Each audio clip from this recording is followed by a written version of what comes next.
Terima kasih Bihwa. Buah Palang dipetik Sultan. Assalamualaikum Padang Pariaman.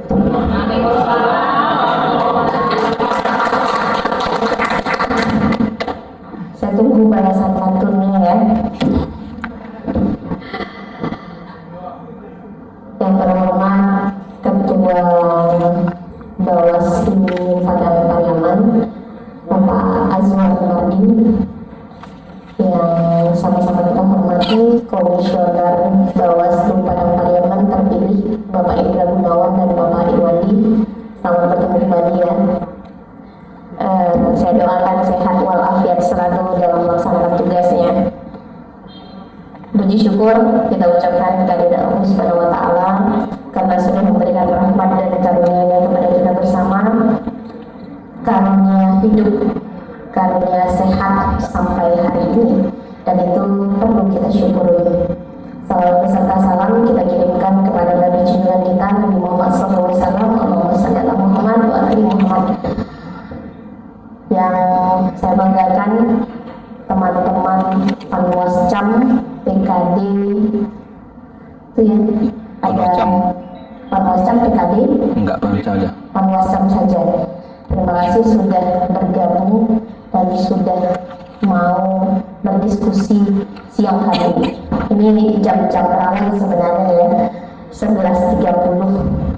Masalahnya Sumatera Tengah itu sudah berantakan, tambah ngantuk dan lain-lain.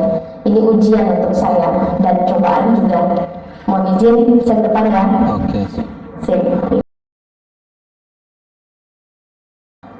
Saya mendapatkan undangan dari ketua itu tentang rapat koordinasi pengawasan penyusunan DPTB DPK.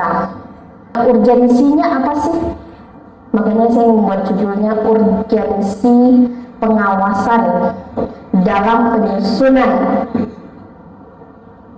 DPTB dan DPK. Kurang lebih seperti itu ya. Mohon izin ke bawah dikit lagi. Nih. Jadi sebelum bicara panjang lebar, tentu ada dasar hukumnya. Yang pertama sekali PKP, Undang-Undang Nomor 7 Tahun 2018, PKPU Nomor 11 Tahun 2007 penyusunan daftar pemilih. Ya, tambah regulasi tadi yang disampaikan oleh Bapak Kadafi tadi, PKPU tentang penetapan pemilih tambahan dan pemilih khusus. Nah, pertanyaannya seperti ini. Setelah kita bicara ada dasar hukumnya, urgensinya apa kita bicara itu? Urgensinya saya mikir ada dua hal. Ada kebutuhan dan ada masalah. Kebutuhannya apa? Kebutuhan negara Indonesia butuh pemimpin baru. Nah, untuk membutuhkan pemimpin baru, kita butuh orang yang milih. Yang milih tentu orang yang terdaftar. Kebutuhan kita apa saja? Presiden, anggota legislatif, di pusat, di provinsi, daerah. Nah, saya lebih khusus di Padang Pariaman. Partai yang terdaftar 18. Masing-masing mencalonkan diri sebagai anggota legislatif Padang Pariaman. Kita asumsikan 20 per per provinsi. Per provinsi lagi. Per dapil. Nah, kira-kira berapa orang yang akan kita pilih? Diasumsikan. Tapi kalau data sebenarnya tadi total calegnya 365 kalau nggak salah tadi itu seluruhnya, dapil 1, 2, 3, 4. Nah, jumlah masyarakat Padang Pariaman, ya jumlah pemilih 36.000.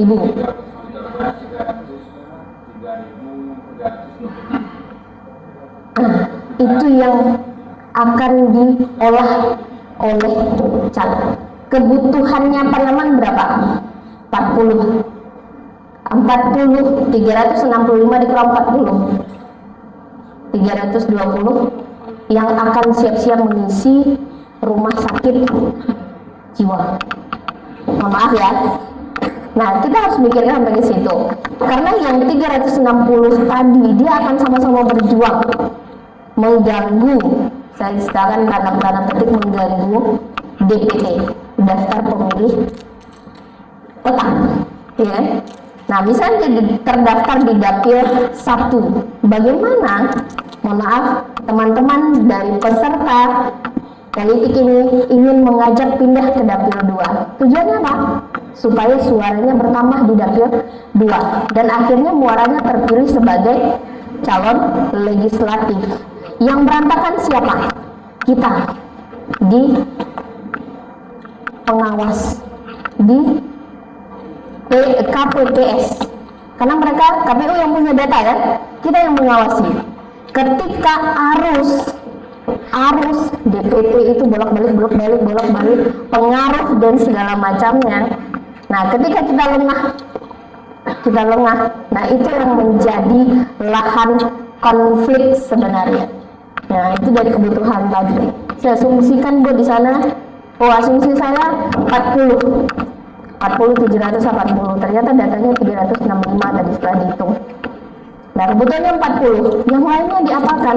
Berarti yang 7, saya kembali ke asumsi yang ini ya, 740 akan berjuang memperebutkan 300 dan akan mengombak-abrik.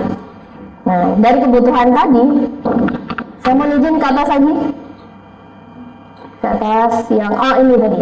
Nah, gara-gara kebutuhan tadi muncul masalah jadinya karena kedudukan yang dibutuhkan oleh Padang Pariaman adalah 40 yang masuk sebanyak 365 berdasarkan data DCS kemarin, sementara 365 itu total ya seluruh caleg yang ada, kan mereka akan berjuang untuk dipilih.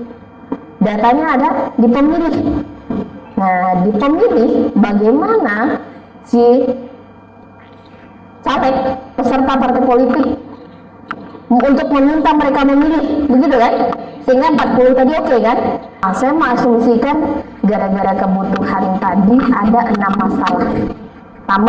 Tambah ya, komisioner KPU kita baru terpilih, baru dilantik, bekerjanya baru 6 hari. 6 hari kerja sudah dihadapkan dengan masalah. Hari Kamis kemarin sudah dihadapkan dengan pemecahan kasus 3 partai politik. Katanya tentu akan lebih banyak lagi masalah-masalah yang akan muncul. Nah, saya menghimpun masalah ini berdasarkan daftar pemilih yang akan terjadi. Salah satunya ini, ditemukan warga yang tidak tercatat di dalam pemilih. Nah, walaupun hari ini kan sinkron antara data yang ada di KPU, yang ada di Dukcapil, itu kan akan disinkronkan, dicoklik kan, pencocokan penelitian, itu dilakukan. Nah, data itu akan bergeser. Dan terjadi pencatatannya tidak ada. Nah, apa yang membuat pencatatan yang ada? Itu akan menjadi ladang konflik, ladang masalah. Nah, kita harus siap-siap.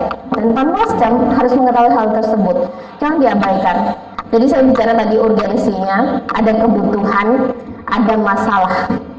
Kebutuhan dari Padang Pariaman itu ada 40 anggota legislatif. Nah, belum provinsi, saya belum bicara provinsinya, belum bicara ya DPD-nya, belum di DPR RI-nya, presidennya. Nah, tapi konflik yang lebih tinggi itu di daerah. Nah, bicara di situ dulu. Nah, bagaimana itu akan Nah, jadi dari kebutuhan tidak sesuai antara kebutuhan dengan apa yang terjadi, tentu ada masalah. Masalahnya yang 6 saya paparkan tadi, tentu harus ada solusi. Nah, kira-kira solusi yang bisa saya tawarkan ada 4 hal. Pertama, kolaborasi. Kedua, komunikasi, literasi, kompetensi dan kapasitas. Nah, jadi anggota Panwascam ini harus memiliki 4 hal itu minimal. Apa yang dikatakan dengan kompetensi dan kapasitas? Mohon izin ke bawah. Setiap manusia itu diilhami dengan otak. Nah, kita dibekali dengan otak ya. Saya juga dibekali dengan otak. Nah, otak tersebut harus kita maksimalkan. Contoh yang simulasi yang barusan kita lakukan, fokus. Artinya butuh analisa. Nah, melalui tersebut termasuk juga data yang kita peroleh, data DPT, DPTB, DPK. Ketika posisi masalahnya seperti ini, si A datang ke Padang Pariaman, pindah dari Padang, pindah dalam rangka mutasi tugas. Nah, di mana posisinya? DPTB kah? DPK kah? Nah, akan berbeda.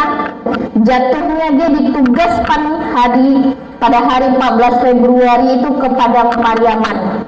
Dan besoknya kembali lagi. Dan kebetulan pas hari pencoblosan, dia mencoblos dengan KTP alamat tempat tinggalnya. Di mana posisinya itu? Nah, kita gunakan ini. Memiliki anggota Panwascam yang memiliki kapasitas kompetensi. Kita menempatkan rasional, emosional, habitual. Nah, rasionalnya seperti apa? Rasionalnya kita akan menggunakan masuk akal nggak?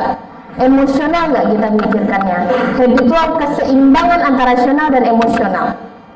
Nah, tentu dari situ kapasitas yang kita punya. Ini kan hal yang sederhana, biasa kita lakukan. Yang paling susahnya itu adalah melaksanakannya. Ngomong gampang, melaksanakannya susah. Ketika ketemu dengan saya, ketika ketemu dengan Bapak Ibu semuanya, masalah tersebut saya nggak akan emosional. Ceritanya harus rasional, emosionalnya, habitualnya. Ternyata yang dikenakan adalah kita sendiri. Emosional nggak kita? Emosional. Kadang lupa gitu. Apalagi misalnya mohon maaf peserta datang asal sih kerja pak aja kan, duduk asikonya aja kan, langsung emosional kita diserangnya. Bagaimana kita memiliki kapasitas kompetensi menanggapi hal tersebut?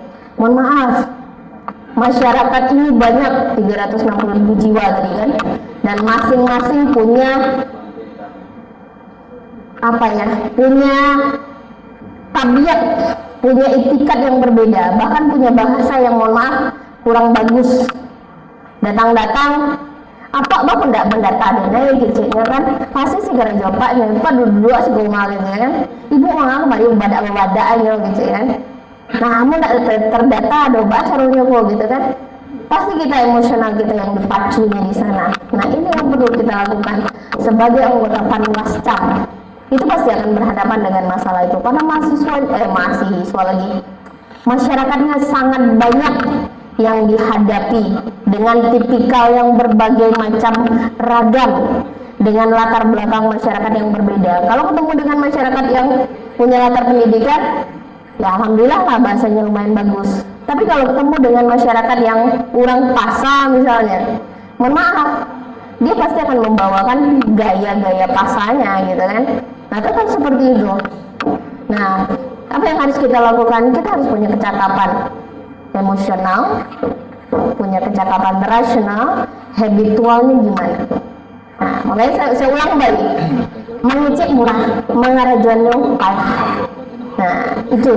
Kemudian solusi berikut yang kita punya selain kapasitas kompetensi, komunikasi, cara menyampaikan bahasa. Komunikasi itu bukan hanya berbahasa saja yang dituntut, dari bodinya juga. Makanya ada body language.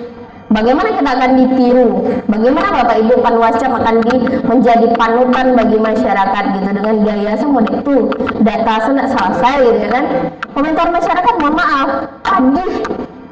Nah, masyarakat ngomongnya padih.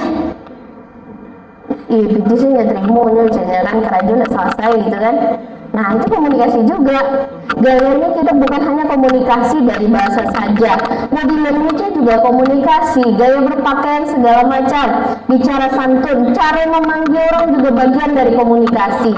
Sapa. Makanya saya mikir ada 5S namanya, strategi senyum, sapa, santun, sabar, dan sederhana. Jadi kalau yang tadi itu gayanya sederhana, sabar, santun. Sabar itu gimana ya? Ya pasti menghadapi orang lain nggak boleh marah gitu kan, banyak. Kemudian santun, menghadapi orang yang bervariasi juga, santun menghadapi orang lain.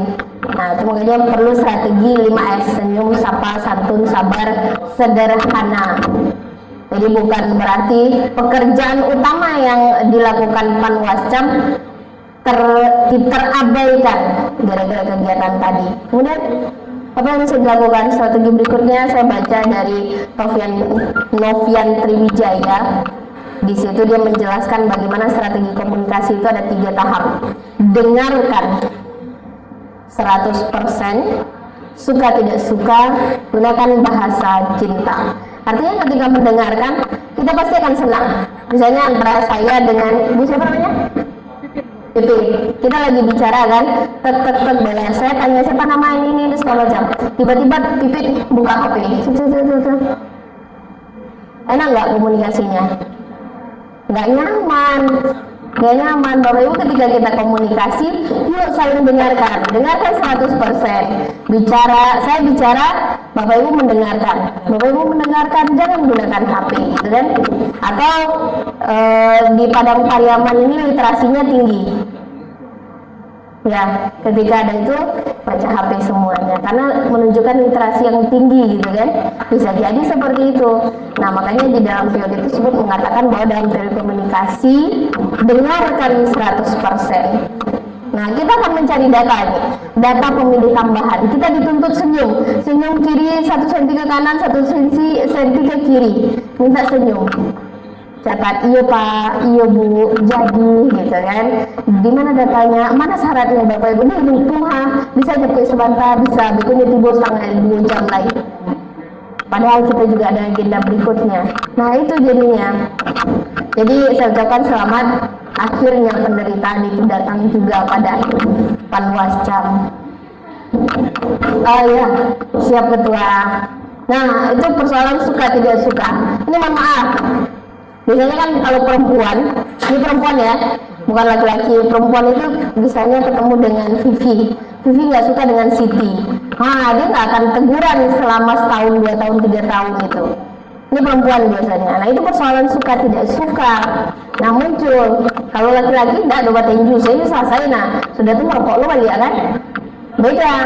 Nah kita akan menjadi anggota Panwascam. Persoalan seperti itu harus dihindari. Nah, saya mau mengambil data. Lo tidak suka JP Siti jelasnya. Kamu sudah yang mengambil data itu lah, sudah panik dengan situ aja ya kan? Karena persoalan apa? Suka tidak suka. Nggak bisa seperti itu. Kita mau mengambil data, datanya harus ada. Kalau tidak, kita yang menjadi masalah. Ujung tombaknya di hadapan Panwascam.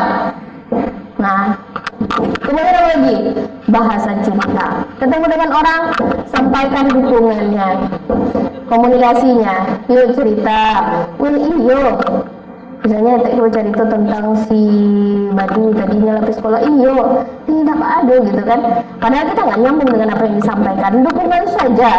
Nah itu juga sudah memberikan. Kemudian pujian. Nah ini yang susah diberikan oleh orang Minang, pujian. Apalagi orang Minang ini suka cemeh ya. Suka cemeh kan? Nah, ini hal sederhana. Silakan berikan pujian. Dengan pujian itu akan membuat hati orang senang. Nah, baru bicara satu yang ala itu kayak gitu dia enak mencing mah, itu sih atau dia nanya kan seperti ini kan, gitu kan, ekspresi seperti itu malah udah mencaliannya gitu kan.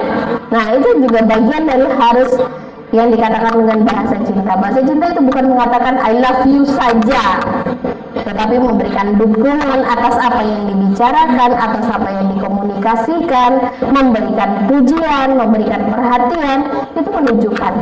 Misalnya contoh, sama suami istri lah panik-panik raju mau buat sambal di rumah kan, sajikan, makan ada aja ya, buat ikut dari macam kan.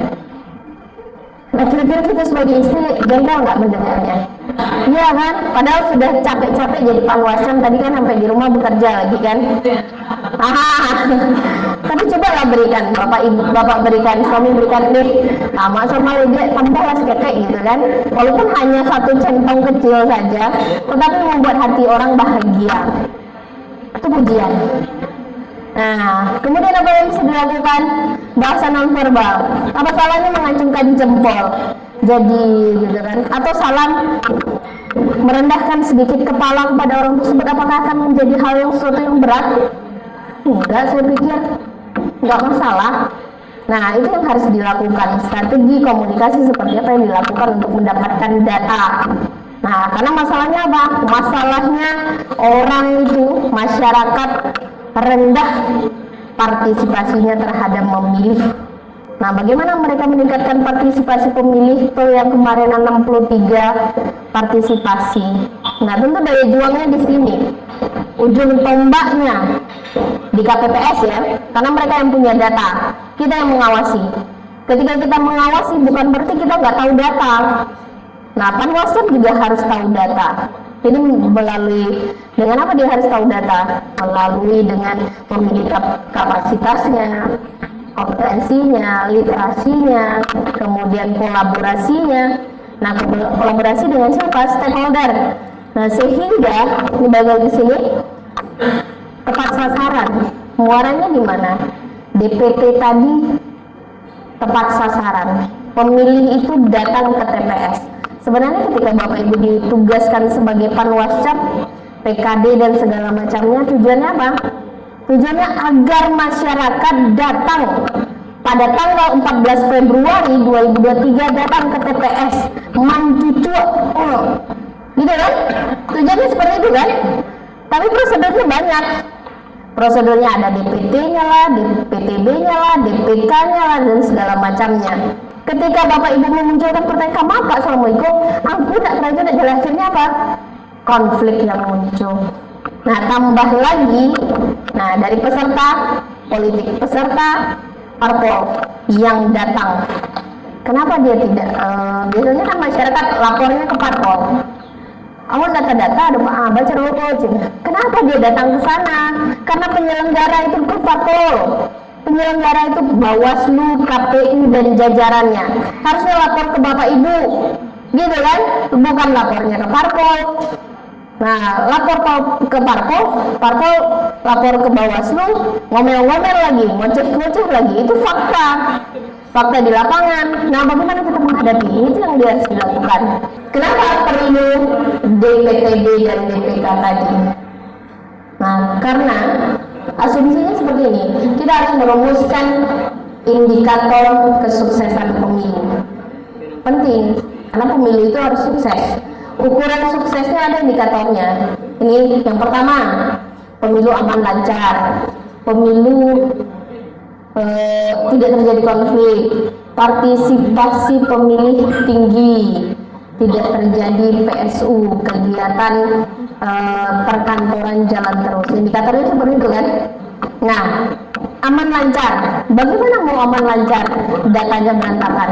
Tapi kalau datanya aman, ketika Bapak Ibu diserang, ini loh datanya, ini loh regulasinya, ini loh ketentuannya. Berarti kan bisa aman. Tapi kalau regulasinya, mohon maaf, tidak terselesaikan dengan tepat, nah tentu aman dan nyaman tadi nggak ada gitu kan. Kemudian terjadi konflik. Nah, kalau konfliknya terjadi berarti pemilu itu tidak sukses. Kalau terjadi PSU, pemilu tidak sukses. Kegiatan jalan terus. Nah, dengan adanya pemilu, pekerjaan jadi berantakan. Enggak seperti itu. Jadi pekerjaan yang lainnya tetap jalan, sekolah tetap jalan, perkantoran tetap jalan, Bapak Ibu yang masak tetap masak gitu. Semua kegiatannya jalan seperti biasa. Nah, ketika datanya oke, Panwascamnya pasti oke, KPPS-nya pasti oke. Nah, tapi kalau datanya sudah tidak beraturan, tidak terkuasai lagi, semuanya akan tersoroti. Makanya Panwascam itu adalah garda terdepan. Ketika data itu berantakan, di desa berantakan, ke kecamatannya berantakan, ke kabupatennya berantakan. Jadi penting sinkronisasi data, penting semuanya agar kegiatan pemilu sukses.